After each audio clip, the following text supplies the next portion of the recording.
everyone, Pam Gregory, astrologer. I'm going to be speaking to you today about the first half of April and the new moon that we have in Aries on the 5th.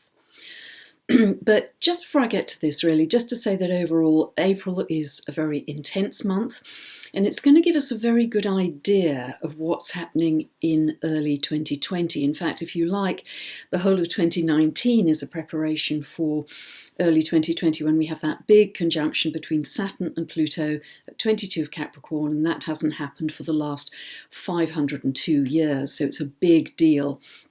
And already we have Saturn and Pluto within 3 degrees of each other, and that's on and off all through this year. So we keep getting tastes, we keep getting glimpses of what early 2020 is about, and we'll certainly feel that this month because there's a very strong concentration of energy around that 20 to 23 degrees of Capricorn area. And so look in your chart, if you have anything between kind of 19 to 23 degrees of the cardinal signs, Aries, Cancer, Libra, Capricorn, planets or angles, you may be feeling this intensity already, a sense of control or sense of drilling down, or ultimately a sense of transformation in that area.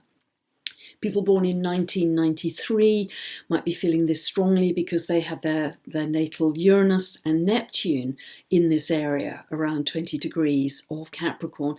And Capricorn's all about power. I'll be talking a great deal about power in the next couple of years and power structures. And the generation with Uranus and Neptune in Capricorn may have a more egalitarian view of life. They're highly environmentally aware.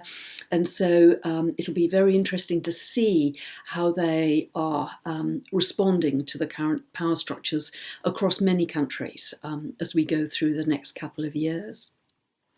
So, Capricorn, very strong focus of concentrated energy. We have Saturn at 20 degrees of Capricorn, Pluto at 23 degrees, and we also have the South Node there within this very tight band. Now, Pluto is exactly conjunct the South Node of the Moon on the 4th of the month, and then Saturn later in the month, right at the end of April on the 30th, will come to conjunct it as well. But not just that. So what that means is that the nodal axis of Cancer Capricorn is going to be even more highlighted this month, and in a moment I'll remind you what that's all about. But in addition to that, planets also have planetary nodes, which move incredibly slowly. But for Saturn, its planetary node is at 23 of Cancer. For Pluto, it's at 20 of Cancer. So we can see that Saturn, Pluto, the Moon South Node are all aspecting and bunching up in Capricorn with the planetary nodes of Saturn and Pluto as well. So it's like a double message, double, triple message of the same thing. So it's about a concentration of power, it's dense concentrated energy, it's about vertical top-down structures in society, it's about law and order, it's about certainly Capricorn as an energy. So let's talk about how that's working on the nodal axis. This is the South Node, so it's where we've been traditionally. This is about law and order, rules and regulations, walls, boundaries, borders, divisions, separations. You're different from me, so I have to separate myself from you, etc. Now, that's what we've had in the past, and that's what we continue to have. But ultimately that will change, I believe, dissolve, particularly a few years yet maybe until we fully enter a new paradigm, but we're going to enter something which is much more egalitarian, much more horizontal in structure. The North Node is in Cancer, and so this is where we're evolving towards. So Capricorn, we have a need for practical security. In Cancer, the North Node, we have a need for emotional security. We want to feel that our homes are safe and cozy. We want to feel that if we're sensitive emotionally, that is respected. We want to make sure that the vulnerable in society are cared for.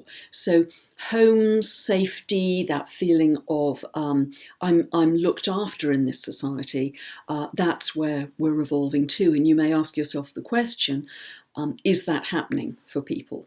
Particularly when we have this top-down structure to society which very much cultivates inequality by definition, much inequality in the world. one of the big themes we're going to be focused on in the next couple of years. However, we also have Eris, the planetoid, the goddess of discord, at 23 of Aries. So it is squaring this grouping of planets in Capricorn. It's in tight square to them. So Eris's symbolism is very similar to Uranus because it's quite revolutionary. It wants to bring up discord, it wants to break up the status quo, it wants to shake things up so we can evolve in a new way to a higher state of being. So if you like, this continues the theme that we've had for many months.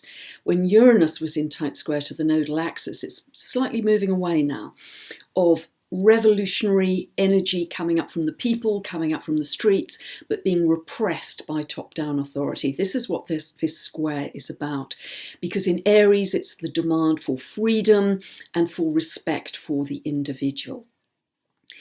Also continuing, we have Uranus in semi-square to Neptune. Now, this has been a long-running theme as well for about the last 18 months. And I've written quite a lot about this, about how we're becoming very aware how vibration can create healing. There are technologies now which help us to achieve a state of bliss. But even recently, I was writing in my monthly newsletter how they're experimenting, medically, they're experimenting with sound and light waves to actually help Parkinson's disease, neurological disease. So there are many ways in which this is going to make us realise, particularly with Uranus moving into Taurus, the body, how vibration is crucial for the health of the body. It's also about a breakthrough in consciousness. Uranus is about those breakthroughs, those downloads from the superconscious, and how that is helping to raise our consciousness, Neptune. Now, this is the last month we're going to have that aspect. It starts to move away in May. But it's been extremely beneficial for us. And I think many of us are experiencing big shifts in energy and shifts in consciousness. And in part, that may be due to the big shifts that are happening in the Earth. Uranus has moved into Taurus. It will stay there for the next 7 years. Uranus is radical Earth changes. Taurus represents the Earth. And so we've seen quite a rapid, significant drop in the magnetic shield of the Earth, which is measurable. On the 16th and 17th of March, we had cracks appearing in the magnetic shield. If you want to track these things, just go onto spaceweather.com, which is very helpful to look at these things. In addition, we also, and partly perhaps as a consequence of some of this, we have the Schumann resonance, which is like the heartbeat, considered the heartbeat of the Earth. That has been very steady historically at 7.83 hertz. In the last couple of years, and more, it is radically peaking up to very high levels, 20 times that level, up to 130 hertz was measured quite recently. So because Uranus is the planet of magnetism, and it's also very much the planet of vibration that affects our consciousness and our bodies, these geocosmic storms that are happening are felt as very energizing. People can feel wired. For other people, they're just completely wiped out in their energy. But because we're so interconnected with our Earth, inevitably we are feeling those big rapid shifts. What it is allowing is much more galactic and cosmic energy into the Earth's field that appears to be accelerating our consciousness. So we're in a very big time of the acceleration of consciousness. We also have our ongoing Jupiter at 24 of Sagittarius square to Neptune at 17 of Pisces. Now this is going to run all the way through to October. This is a very, very different energy to that dense, contracting Capricorn energy, because this is both Sagittarius and Pisces are mutable signs. They have no boundaries. So there's always this sense, I've mentioned this in recent videos, of infinite possibilities, of things being unboundless and unlimited, of bigger dreams, bigger horizons, of anything being possible. So it's got quite a spiritual impetus to it. It may mean for some of us we may yearn to escape from a situation, but go somewhere that has some spiritual definition to it. Now this square is strengthened at the time of the new moon, which I'm going to come on to in detail in a moment, because at the time of the new moon, Mercury within a degree is very tightly conjunct to Neptune at 17 of Pisces. So that means that Mercury is also square to Jupiter. So this expands our imagination. It expands our creativity. It can mean that we go on a big trip that again has a spiritual underpinning, like an Indian ashram, or we may go into the travel of the mind. It's a great time to write and just have bigger ideas about your reality. See your life and the life of others, the possibilities for you in a bigger way. In addition to that, Venus is also in Pisces, conjunct Neptune. So this boosts this sense not only of creativity and imagination, but of beauty and colour and love of nature and aesthetics. It brings in this very fine perception. So all of this is a really excellent time to create, whether that's writing or writing poetry or painting or listening to music or whatever, just getting into that altered state. It's really strong for that. Now, we have our new moon in Aries. That is happening at 15 degrees 17 minutes of Aries on the 5th of April. It's happening at 1:50 a.m. Pacific and 9:50 a.m. UK time. Now, a new moon is always a new beginning, so see where 15 of Aries is falling in your chart. Set a clear intention for this new beginning. What do you want to manifest? And your intention should be conditioned by the house area of life that it's falling in your chart. And if you don't know what that is, if you don't know what I'm talking about, check out this link above. You can download a free birth chart from my website, and the link will take you to my store to get a 2-part video series that will explain all of this, that you can use for every video I ever do, and it will really help you understand much more for your own life. But Aries is great for new beginnings. It's the first sign of the zodiac. It's the warrior. It's the pioneer. It can go solo. It doesn't need social approval. It has courage. It's a very simple, direct energy. It wants to set a goal and just get there as fast as possible. It's very focused in what it's doing. So it's speedy, it's quite youthful. Speedy, impatient, impulsive, doesn't want anybody to get in the way, got to be first, got to be best, got to be quickest, got to be highest achiever. That's the energy of Aries, it's springtime energy.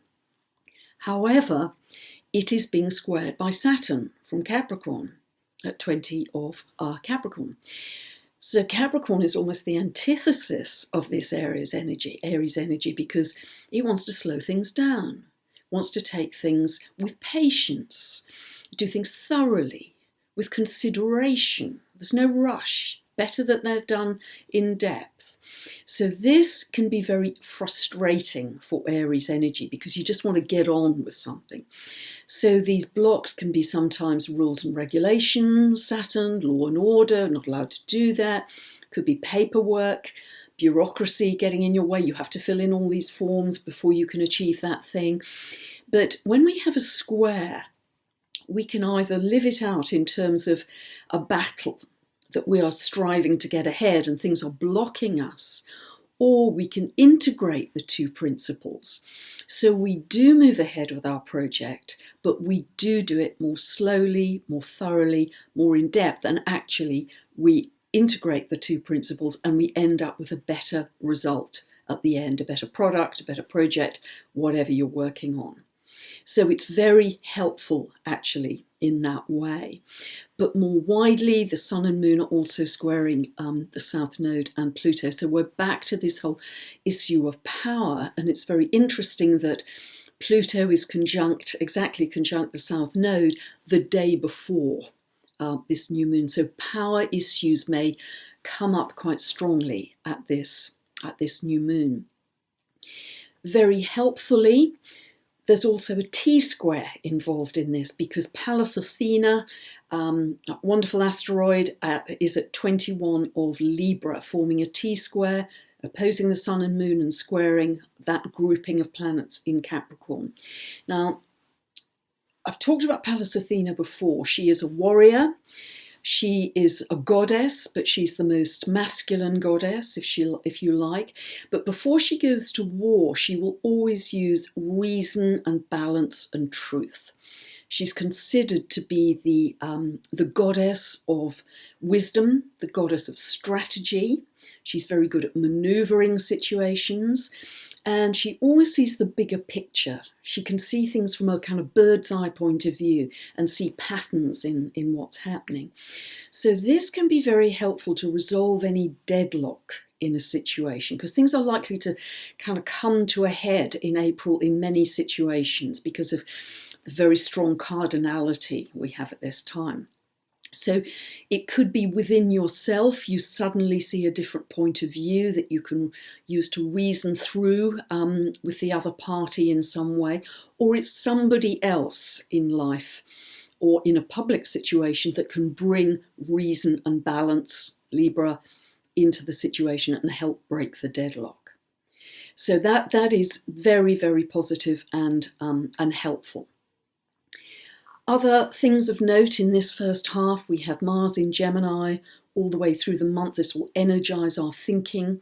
And see where Gemini falls in your chart, because wherever Mars is moving, and it moves quite quickly through a sign, kind of 6 to 8 weeks on average, it activates that house area. So for instance, if you've been trying to sell your house and things have been stuck, and Mars is now moving through your 4th house, you'll find that things start to move a bit, they progress. So it's change and activation in whatever house Mars is moving, but it will in general energize our minds and our thinking. We have 3 planets going stationary retrograde this month. Pluto and Saturn are doing that later in the month, but on the 10th, Jupiter goes stationary retrograde. And whenever a planet is stationary, its symbolism is magnified. So this could be within a few days, either side of the 10th, it could be a very good time to discover something about space or life beyond the Earth, something like that. It's very long distance. It can bring up news about travel at the time, or because Jupiter isn't always the best energy, because although it gives this feeling of expansion, it can also be excess. So situations can spiral out of control sometimes when Jupiter is in a very strong position, as it will be around about the 10th. So be aware of that. But the other great thing that Jupiter is doing for us in this first half is it's in an out of sign trine to Uranus at 1 degree of Taurus. Now, I talked earlier about Jupiter being in a long-term square to Neptune, that feeling of yearning or escapism to a better reality. This trine between Jupiter and Uranus, out of sign, as I say, because Uranus has just moved into Taurus, can sometimes bring a lucky break for you if it's aspecting anything in your chart. It can create a strong feeling of restlessness. You want more freedom in an area of life. See where Uranus is moving in early Taurus for you in your chart, that can create a need for newness and freedom. Where Jupiter is moving, that can create expansion for you. But this trine can also make you, together with the escapist urge, make you want to move to an alternative style of life, a community style of life. Uranus is to do with community, the collective of like-minded people. And I think many people are having this urge of wanting to move away from mainstream society and get back to the earth, Taurus. Grow their own food organically, everything being natural, everything being simple, and getting back to the simple rhythms of the earth. So I think over the next few years there will be quite a movement, almost like the old hippie days, but vortexing upwards, because we're now in different times, of people wanting to move to those communities, living on the land, and possibly, living in rhythm with nature and planetary movements. The moon, biodynamic gardening and farming may come back in a very strong way as well. So those are other trends that may come up strongly this month. Just also to say, very close to that Jupiter station on the 12th of the month, we have the Sun square Pluto, which could bring up more power plays between leaders in society, who's exerting the power. So, a lot happening this month, a lot happening in the second half, which I'll do in the next video. But I've been thinking a great deal about these planetary energies because we are being pulled in one sense to what I'd call very third dimensional energy, with all that Capricorn grouping, Capricorn stellium, of density and materialism and tangibility, solid things in life. But equally, we are being pulled to a much higher, more ethereal, more spiritual level, with all the Pisces energy being expanded by the square from Jupiter. So it seems that we are living with a series of different dimensional energies happening all at the same time: third dimension, fourth dimension, and fifth dimension. Now, I've always said in my books, and a very common theme for me is that your birth chart gives you your unique pattern. It does not give you your level. Your level of consciousness determines how your chart will play out, and increasingly how it will manifest in life. And increasingly, my consultations with clients are much less about pattern and much more about frequency, because your chart is invaluable in terms of self-understanding, validation, understanding your gifts, understanding the issues you have, but ultimately it is frequency that is the big deal in life. That's the bit I personally am working on. I feel we have to crack to take us to a higher level, because typically we've lived in 3D reality. We react to people, we react to situations, we think if we have to achieve something, we've got to set a goal, and with very practical steps, we've got to get there. But this is a kind of a world view, which, as I mentioned earlier with Capricorn, can engender divisions and separations, and I'm different to you, and walls and borders and boundaries, and ultimately wars. So this is very much defined by Saturn in Capricorn, the sign it rules. But we also have existing now a fourth dimensional reality, and I believe this is very connected to Uranus, because Uranus is very connected to being in the moment. So it's almost that the past and the future don't exist. The only thing is the ever-present now, as Eckhart Tolle says, the ever-present now.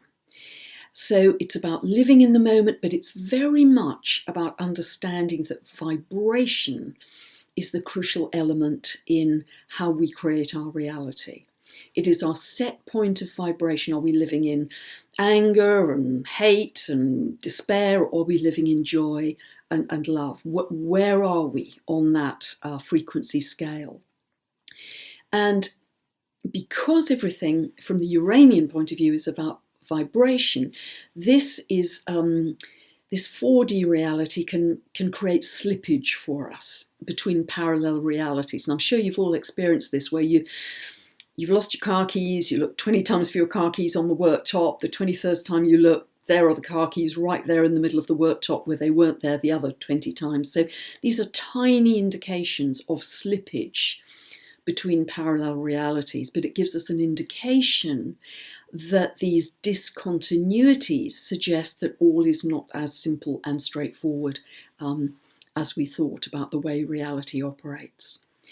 And then fifth dimensional reality, I very much see as the positive expression of Neptune. This is unconditional love. This is healing. This is connection to source. This is seeing everything as being connected. All living beings as being connected. And if everything is connected, then we can't have arguments. We can't have wars, because everyone is just a divine spark that is part of the oneness. There's reverence for all life being seen as sacred. And this is where you're in that altered state, where you could be in nature, you could be listening to music, you could just have shifted your perception to a point where time and space do not exist. You're seeing life much more as a dream. You have much more flexibility here to create. So yes, you're still seeing life vibrationally, but you're much more fluid in this state. You can also get to this state by following your passion, when you're so excited about what you're doing that again you lose a sense of time and space. So this is living from love. Neptune is connected to unconditional love, the highest vibration. So if we're living from love and broadcasting love in our frequency, that's what we're going to experience back to us. It's like a radio, as I've said many times, you tune your radio dial to love, and that's what comes in for you. So not to suggest at all that I'm living in fifth dimensional bliss all the time. I'm on the road, I'm on the journey just like the rest of us. But I am really, really conscious and aware of my frequency. All through my days, I'll check in. Where am I on that vibrational set point? Am I living in love? Am I living in frustration? Where am I? And can I raise it? Every time I check in on it, can I raise it? Can I look at the sky? Can I look at the trees? Can I think of something or someone I love, or an animal I love? Can I up my frequency? Because not only do I believe that individually this is the way we evolve, but collectively this is where we're going.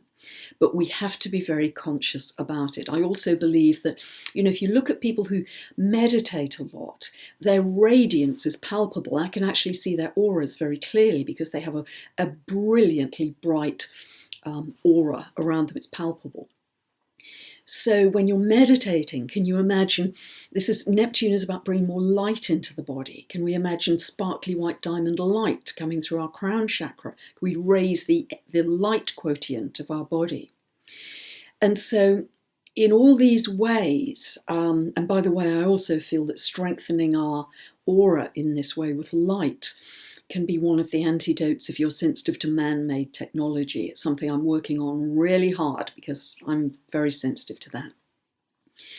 So what I'm saying here, and please don't take the detail, whether you agree or agree with my definitions. I'm trying to make a much broader point rather than a narrow one, and really suggesting that in understanding the astrological archetypes, you can start to use astrology even more as a spiritual practice for you. Tuning into those archetypes, how can you raise your frequency to use astrology as a spiritual practice? Because it isn't just the pattern. That's the first step.